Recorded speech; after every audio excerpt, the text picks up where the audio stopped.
cannot see a thing through these. Are you really wearing that to annual conference? I am. There's no And I'm video wearing on it yours, today. is there? I know you're trying to raise the bar, and it's like, no, it's early. It's Saturday. I actually went into my room and I was like, oh, I need to find a better shirt. No, I'm not doing it. You can't make me dress up for this.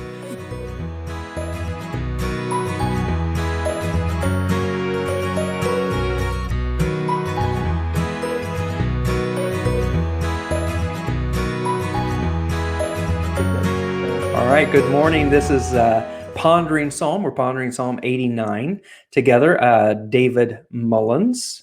I am here. And You are Curt Austin. yeah, there you go. It was your turn to introduce me. I got it. That's all right. That's all right. So this is a longer psalm than what we. Oh, actually, no. Let's celebrate. We've got 20 pondering psalms. This is our 20th pondering psalm, and so yeah, I mean that's a pretty big deal. I remember when we celebrated 10. Yeah. And so this is pretty fun that we've been able to do this together. Yeah. Other than today, for anybody who's joined us, technical issues are plaguing. David's convinced it's a tool of the evil one to keep us from doing this. But That'd be Bill Gates. That's right. He's the Antichrist. Or Steve Jobs, but Steve Jobs isn't doing it. So Tim Cook. Well, I mean, they're all in cahoots to just frustrate our lives. All right, so we have 52 verses to work through today. This is our longest psalm so far that we've talked about. But I think Dave, and normally Dave and I do not talk about these ahead of time. We just dive in. As you can tell, if you've listened to any of these before, we're all evident. Today, because of the longer nature of it, and we kind of outline kind of these general themes, and we want to kind of cover those a little bit today. And maybe not go verse by verse, but just kind of these general broad sections, I guess is maybe a better way to say it than themes. Yeah. Because I think it's all leading to it's a story, right? It's got 4 or 5 sections that are telling a story. Is that an accurate way to say it? Yeah, I would probably say movements, maybe, but yes, sections, very nice. movements, very nice. And it surprises you. It's like there's a twist. There's a twist. I don't know. I think I've read enough of these psalms to know that it's not that big of a surprise. Well, I think this one it is. All right, tell me how. What do you see in this? I mean, last week you said, "Oh, this next psalm is a lot, happier." I forget what term you used, and it starts out that way. I will sing of the Lord's unfailing love. Your unfailing love will last forever. And then we had, and then it jumps in and says, "The Lord said, I made a covenant with David, my chosen servant." And David was a big deal. It was a big deal. Well, I was thinking maybe you would jump in with something. I didn't want to just like run with the whole thing. He was a big deal. That's the level of depth you get from pondering psalms. He was the quintessential king. And represented really a man after God's own heart. Yeah, he was in fact kind of the standard for all other kings. Yeah. And when his sons and his sons' sons, and when the kingdom is divided later on, I mean, everything points back to this is what we should be doing. And it wasn't because he was perfect. Right. David made some hugely poor decisions based on his own desires and his own insight, which we all do, which I think is why he's so important to the history of Israel and so important to our own story, is because he reflects God's grace in the midst of that. Yeah, and the psalmist here says basically God chose him. Yeah. God made a covenant with David out of all the people. It kind of shows God's sovereignty, that God handpicked this one person to establish all of the descendants as kings forever. And I think, Dave, this first section, at least through verse 18 for me, and we're only looking at verse 4, but I think this whole first section flows with the importance of the psalmist laying out the power of God, the authority of God. And so that's how I read it, that this is who we're dealing with, folks. Yeah. God made the mountains. He made north and south. He's in charge of the winds and the sea monsters. And I mean, this is the God that we're talking about. Yeah, And then exactly. let's see, like that. And then it goes to verse 19, and it says, "So basically, so that God chose David, Yes. so nobody can question that." Yeah. Yeah. So if we back up, you start out with, talking about the love of the Lord, Hmm. and then you talk about the fact that God is above all the other Yeah, gods. which And we talked about. Yeah. Hmm. yeah, and he chose David to make a covenant with. And covenants go two ways. There are responsibilities for both parties of a covenant. And so in verse 28, it says, I will love him. This is God speaking. I will love him and be kind to him forever. My covenant with him will, in the last two words, Well, never end. and mine says stand firm. Okay. I'm using the English Standard Okay. And Version. this is the New Living Translation on the Yeah. screen. And so he continues. He continues to talk about that. I will preserve him as an heir for him. I will preserve an heir for him. And again, but verse 30 Yeah. changes a little bit and says these are the responsibilities of the descendants. So we have the responsibilities of God, establish the throne forever, and the responsibilities of the descendants. If they mess up, well, I will punish their sin with the rod and their disobedient. What's your translation say in verse 32? Disobedience with what? Transgression. Okay. Something I use quite often at work. I use that all the time. Transgression. Well, when you say transgression with what? With the rod. With the rod. Okay. And their iniquity with stripes. Okay. And this says their disobedience with beating. Yeah. I mean, that's pretty graphic, actually. But I will never stop loving him. Yeah, that's really, we don't beat our children today, right? We don't discipline with a What rod. about yesterday? What about when your kids were younger? I know you don't do it today, but they could beat you up now. Yeah. Yeah, all of them. Emily could. She could take me out in a heartbeat.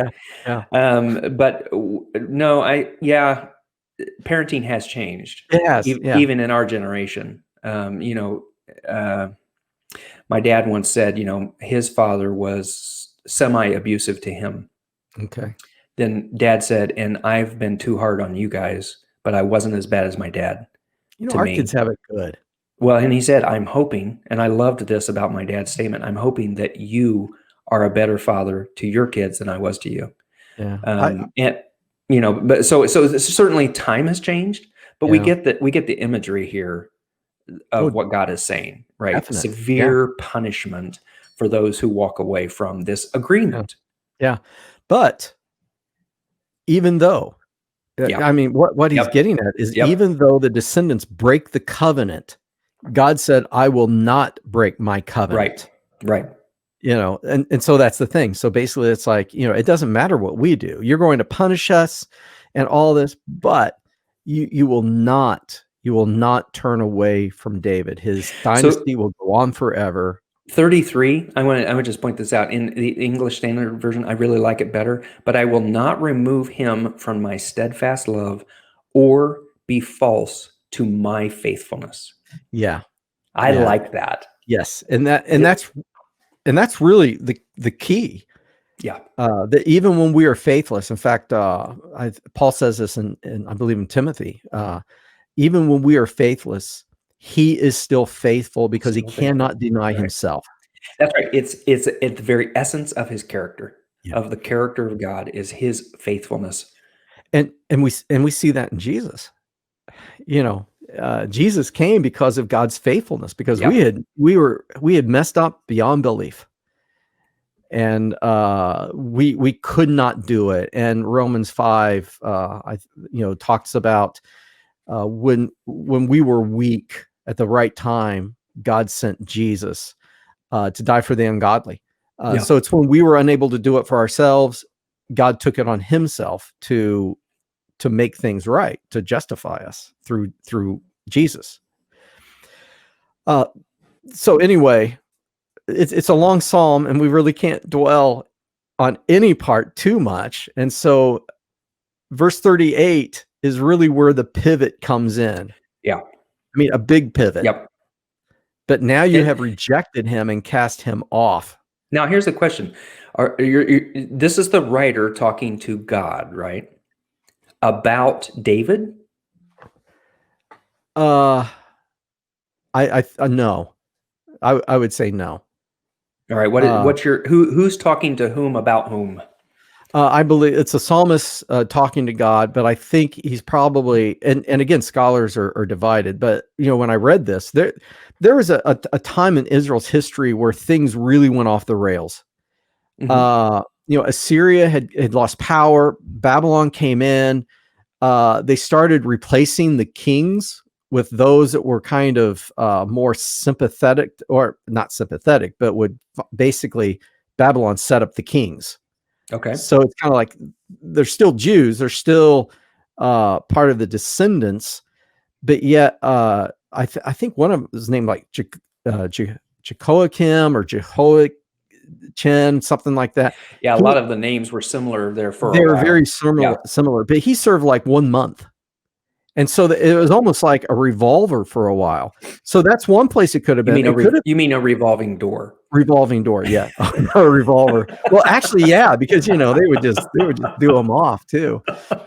But the other place it could have been was when Jezebel, they kind of killed off the kings, and I forget who they had on the throne, but I don't know that it was the descendant of David at that time. If it was, it was kind of a loose descendant of David. Okay. But they hid this young child in the temple for, I think, like 8 years, Joash. And so it could have been the period leading up to that they're basically looking at their situation and saying, God, what's going on? Yeah, we've been unfaithful, but that shouldn't matter because you've made this eternal covenant with David. And I don't know. I probably shouldn't share this. Okay, then don't. If you go with your gut, always go with your gut. Well, you can fix it in post. You're doing the editing this, you can fix it in post. I just saw an episode of Green Acres where they decided to open up the defense. They used to make airplanes there, and Oliver found out that it was for World War I, but they had a contract at the very end that said it was non-revocable. And so they sent it to the government. They're like, well, there's nothing we can do. It's a contract. We have to allow them to send us these 6 World War I planes, that we made this contract for. And that's what this guy's saying. It's a contract that doesn't. It works. It's the same thing. That's actually a pretty funny premise. Yeah. I mean, yeah, it is. It is. All right. So, but he looks at it and goes, you have thrown his crown in the dust. That kind of jumped out at me. Where is that? Because mine does not verse say 39. That. Oh, yes, it does. Yes, it does. You have defiled his crown. Well, you have defiled his crown in the dust. I like throw it. I throw it in the dust. I mean, what a visual of you've just tossed it.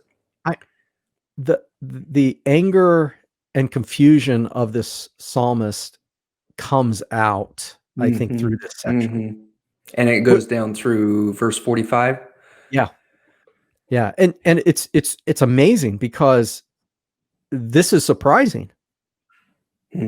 I mean, you expect him to talk about, when we fail, you punish us, but you are faithful, and maybe continuing in that line, talking about, we failed you and all this and everything. But no, he's literally calling God to task. Well, because, prior to that, God's talking about his own faith, your own faithfulness, God. Yeah. Your splendor. Where did I see that? Where did I see that? I will not violate my covenant or alter the word that went forth from my lips. That's God speaking. What verse is this? 34. Okay. Yeah. Is that right? Yeah. Yeah. I will not take back a single word I said. Yeah. And then right next to that, you're doing exactly what you said you wouldn't do, God. Yeah, You took it all back. and verse 35 says, "And in my holiness I cannot lie." Yeah. Uh, Yeah. So if we're talking about the deep character of God that is unalterable, yes. then what we're experiencing is counter to what you've promised. Yeah.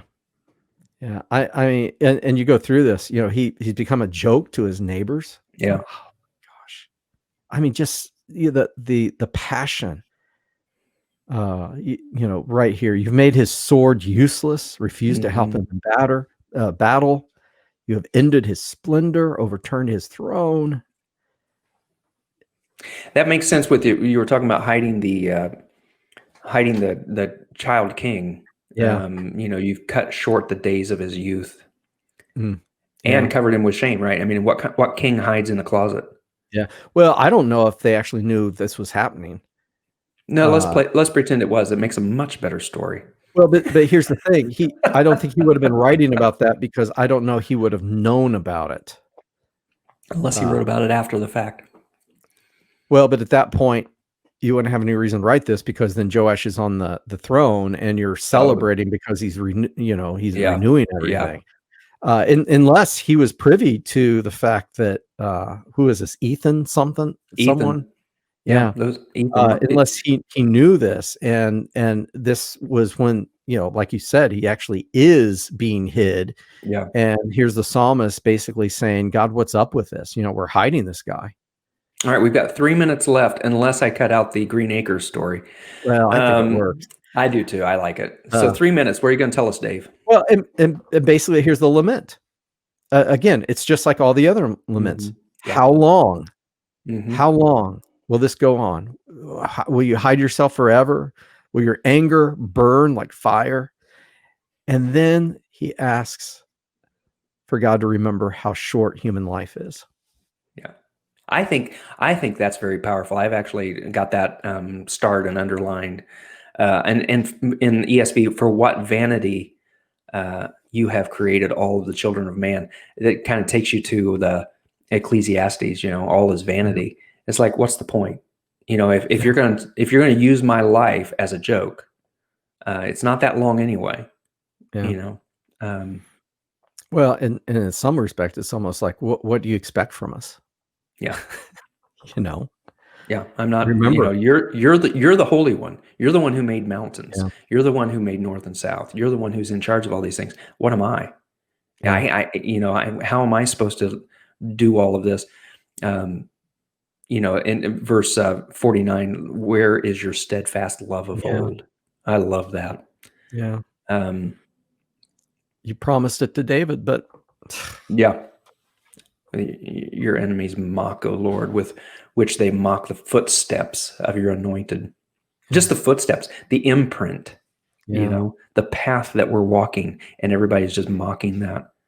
praise the Lord forever. Amen and amen. This guy's the most bipolar psalm writer I've ever met. Actually, that was probably added because this is the last psalm in book 3. There you go. We've talked about it. And really, if you go back to the first psalm in book 3, it was pretty much a downer lament too. And so they're kind of like bookends. Mm-hmm. Go ahead. Book 4 starts on a really high note. And I wonder, I haven't looked deeply if scholars have taken a look at the full themes of the books. Oh, they have. Yeah, I'm sure they have. That's your responsibility, to look that up. But we've talked about how many laments we have had since we started this. Yeah. And we started a little bit before book 3. And, it's just like week after week. And then there'd be one with a little bit of hope. And then, but it ends with praise, because even in the midst of these difficult times, we still worship, we still praise because he's worthy. We might not understand, but it's really not up for us to understand. That's not our part. So I think we're out of time, but I think when you take any psalm, this is a great example of a psalm that is acknowledging the authority of God, Yes. acknowledging God's role in our lives and questioning why things are hard. Yeah.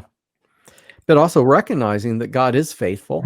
Yep. And the lament was, I mean, if God wasn't faithful, there wouldn't be a lament, because it's kind of like, well, everything's chaos.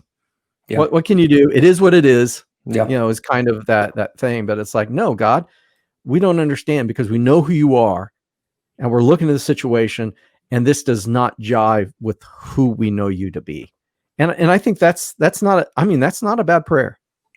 No. And honestly, you think when Nathan approached David after Bathsheba, and he approached him, basically it's the same kind of thing. This is not who you are. Yeah. This is not in character with who God has created you to be. And I think pushing that back to God sometimes is saying, I don't get it. This is who I thought you were. This is who I think you are. And it's not lined up. And I think that's not a bad thing to do, to be able to have that honest conversation with God. Right.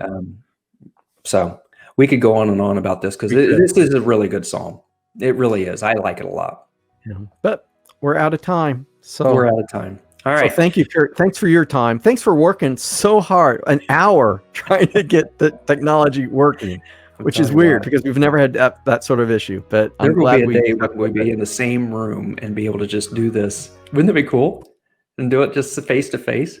Mind blowing. But right now we see through an internet dimly. But someday we'll see face to face. All right, folks. Or blurry. Blurry, jumpy, spotty. Guys, thank you so much for joining us. For those of you who are following along, and maybe you've just stumbled on this for the very first time, we want to encourage you. We're reading one psalm, the same psalm every day for a week, and then we talk about it. And so we want to encourage you to do that, to enjoy the psalms along with us, struggle with them sometimes, but allow them to feed your soul. So until we see you again, this is Curt and David, and we're excited that we're able to bring this to you, and we hope you have a great week. Amen.